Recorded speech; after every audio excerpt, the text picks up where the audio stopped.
get the most stuff. Dream. The American dream? No.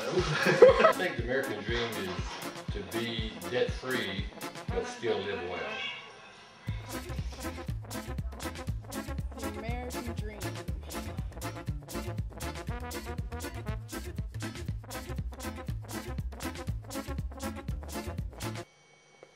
What do you think the American dream is today? Probably to get the most stuff. How has that affected society? It made us greedy. Based on what you said, do you think materialism causes health problems? Yeah, stress. In your opinion, what is the American dream? The American dream? No. Stop it. Stop, yeah. What do you think the American dream is? I think for most people, the American dream is about stuff. The more stuff I have, the happier I will be. And so I think that's what most people think the American dream is. And do you think that is centered on materialism? Yes, that it's about having more stuff, a bigger car, a bigger house, having a boat. That's where they think happiness is. If I have all this stuff, it will make me happy. How do you think that has affected our society? Well, again, when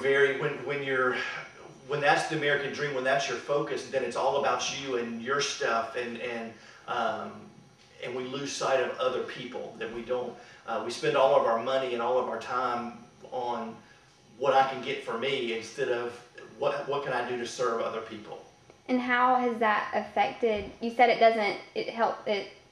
prevents you from helping, and serving with other people. Mm-hmm. How else do you think it prevents relationships to grow, and especially close relationships with that certain person? Well, a lot of times when you're materialistic, that you put the stuff in front of other people, and so you're more concerned about, hey, I need to protect my stuff, and if you mess my stuff up, then I'm going to be mad at you. And so when you're always consumed with having more and newer and shinier, then you put that in front of relationships, and those things become more important than relationships, and so relationships suffer as a result. How do you think materialism can affect a person physically, emotionally, mentally, spiritually?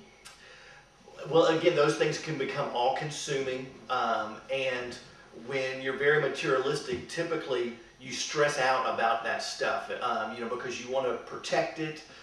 You want to, and so if something happens to mess something up, then you get really worried. You're always worried about the ebbs and flow of the stock market, and just the economy. Your security is based on the economy. So if the economy's bad, then it's going to affect you, and it's going to cause stress. And when there's stress in a relationship, or in your life, then that's going to affect all of your relationships too. Mm-hmm. And if a person has a lot of stuff and then all of a sudden they lose it, how can that be? Do you think that could be detrimental to their health, and how? Well, again, it'll cause a lot of stress. It causes worry. It causes anxiety, because your life is built on this stuff, and if you lose that stuff, then your life falls apart. At least in your mind, it does, and you think, oh, the world's going to end. When it's all wrapped up in material things and not based on other things. So it'll cause stress, it'll cause worry, and all of those things have a physical effect on your life. The American dream. Speak up a little too. I don't know, get a really good career, make a boatload of money, and buy a bunch of materialistic items that everyone thinks that they need. I guess that would be the stereotypical American dream. So, what do you think materialism is in relation to the American dream? I think nowadays probably is everything in people's mentality. For some reason people think that the more items you acquire, the higher you reach in your American dream, but I don't think that's the point at all. I think the point is to more so reach something that you personally feel is your dream versus chasing what Americans might think is the ultimate dream. I like that answer. What did you do before you worked here? Before I worked here, I was a computer engineering drafter. So I had a really nice high-end job. I was making over $20 an hour. It was a nice 9-to-5 office job. So. Did you like it better than here? No, actually. It's a lot more fun here. I'm doing my hobby. I'm doing what I love to do. Over there was kind of just like the daily grind, the typical 9-to-5 for Americans. And I guess that was what I thought the dream was at first. I was making a lot of money, but then I came here and I realized I'm having a lot more fun here. I come here every day, you know, ready to work, and I think it's a lot more rewarding in the end. Yay! So the American dream is supposed to be your passion. Yes, exactly. Yay, okay, good. I'm glad someone else thinks that, because a lot of people, the general society view is not, but it is actually for a lot of people, so that's good. Thank you very much, Jacob. You're welcome. Let's look. Their priorities totally, you know, out of whack, that they think, hey, if I get this thing, if I get this deal on this thing, then that's going to make me happy, that's going to bring fulfillment and contentment into my life. And so that's where our society has gotten things out of whack, that we're going to fight over, you know, a pair of shoes that are going to wear out or whatever, you know, because we're going to save, you know, $5 on this pair of shoes.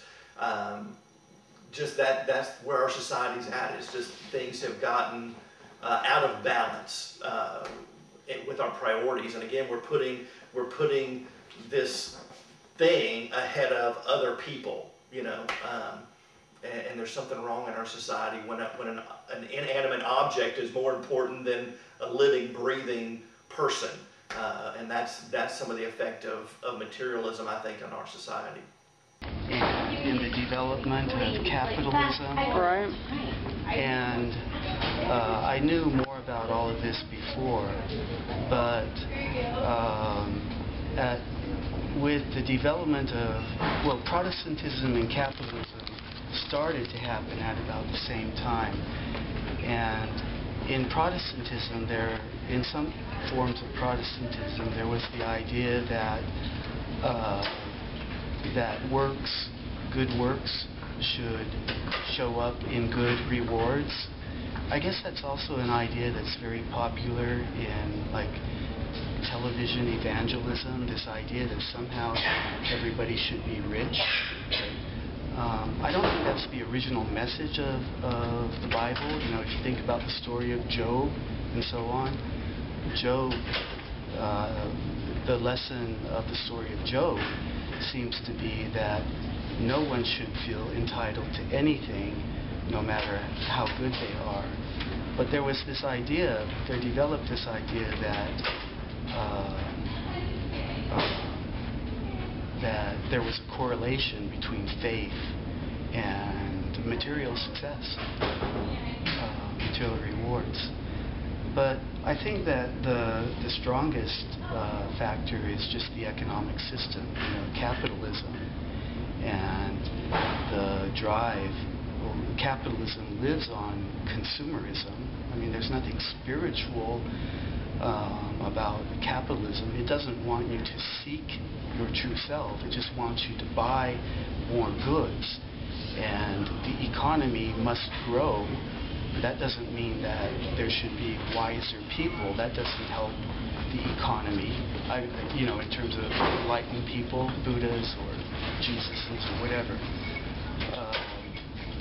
So there's this constant production of new goods, and then of course there's the advertisement that goes along with that, which convinces us that we need those things, you know, especially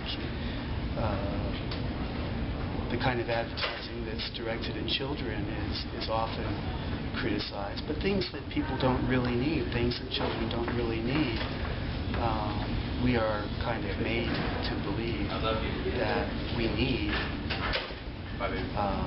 The whole notion of need is relative, of course, but our needs in a capitalistic society are increasingly greater and greater. So, you know, we become consumers. And I guess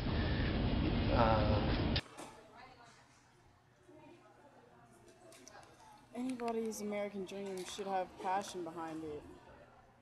Yeah, people do what they like to do, but sometimes, a lot of the time, subliminally, people are engulfed by the bombardment of items being thrown at them on a daily basis, and they stress themselves to obtain that, just that. And materials are things, and everybody needs them and all, to an extent though. And only when people value them over other people, which contorts morals and ethics, is when it like crosses the line. There's one quote I remember the Dalai Lama said, and this one's always stuck with me. He was asked, "What surprises you most about humanity?"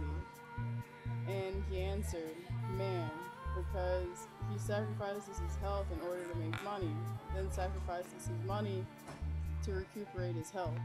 Then he's so anxious about the future that he does not enjoy the present.